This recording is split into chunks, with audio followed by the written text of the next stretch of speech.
Co by bylo zapotřebí k tomu, aby přestal existovat život na Zemi? Zlikvidovat každého živého tvora na Zemi a změnit tak celý svět na nehostinnou pustinu. Před 250 miliony lety se to téměř stalo.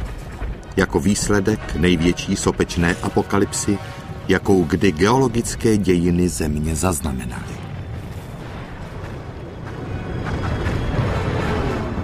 Naše planeta, bašta života ve studeném a tmavém vesmíru, téměř vymírá a jenom několik málo druhů zůstane, aby začali znovu. Tohle je nejhorší katastrofa, jakou život na Zemi zažil. Kdo přežije velké vymírání, uvidíte v našem pořadu. Film Export Home Video uvádí Armagedon zvířecí říše. Velké umírání. Nemocná příroda se často projevuje podivnými výbuchy. William Shakespeare, 1598.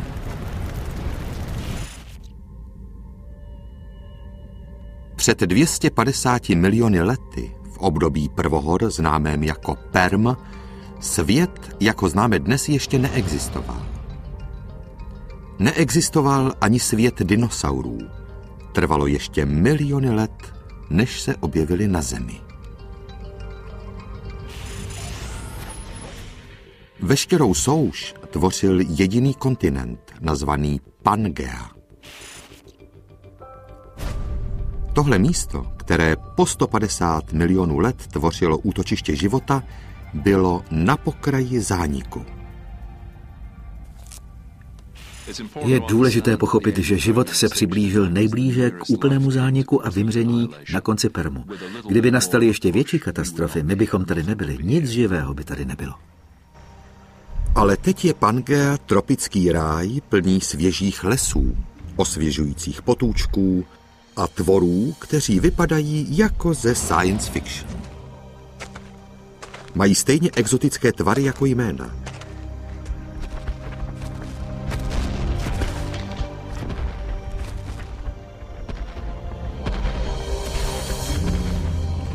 Lystrosaurus, Gorgonopsian, Trynaxidon a Dicynodon. Jsou to plazi, kteří vypadají jako savci.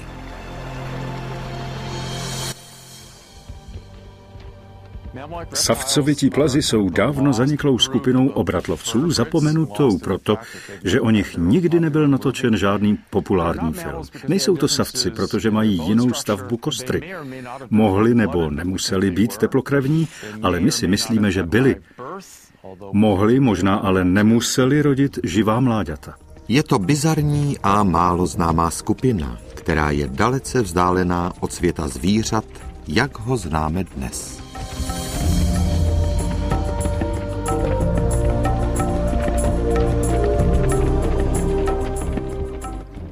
Pojďme si teď představit africké pláně v Keni a tam uvidíme obrovská stáda těchto živočichů.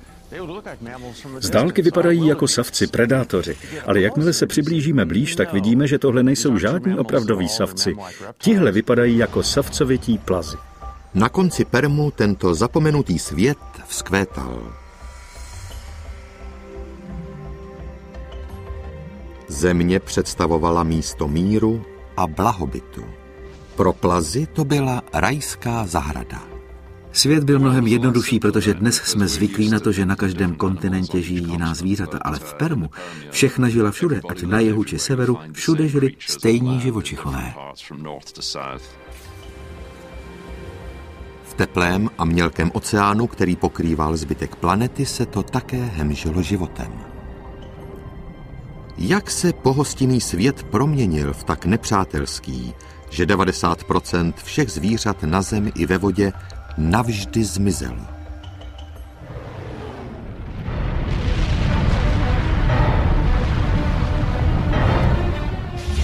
Odpověď ležela 96 kilometrů pod zemskou kůrou. Vroucí magma, vyvěrající tam po miliony let, vytvořila tlakový hrnec, který byl na pokraji výbuchu.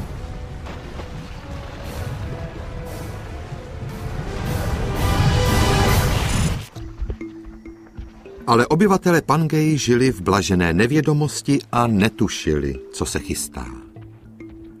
Na pláních v místech dnešního Kansasu se vesele pásla stáda lystrosaurů.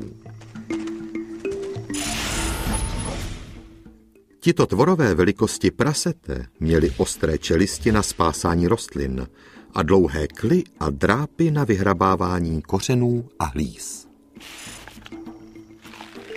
Nemohli tušit, že se blíží soudní den. Žili si svoje životy a trápilo je mnohem více nebezpečí v nejbližším okolí. Největší pocházelo od Gorgonopsiana, krále permské džungle. Dobře, tak znovu oživíme Gorgonopsiana. Ale jakmile to udělám, budu tady pro něho muset mít i klec, musí být větší než klec na žraloky. Tohle je velké a mocné zvíře. Museli to být největší predátoři tehdejších ekosystémů. Viděl jsem lebky těchto tvorů a ty jsou téměř 80 cm dlouhé. Osamělý predátor Gorgonopsian vážil téměř tolik jako medvěd grizzly. Z čelisti mu vyčnívaly 10cm špičáky, první šavlovité zuby v dějinách. Lystrosaurů bylo tolik, že byly základem potravy gorgonopsidů. Stejně jako jsou pakoně pro africké lvy.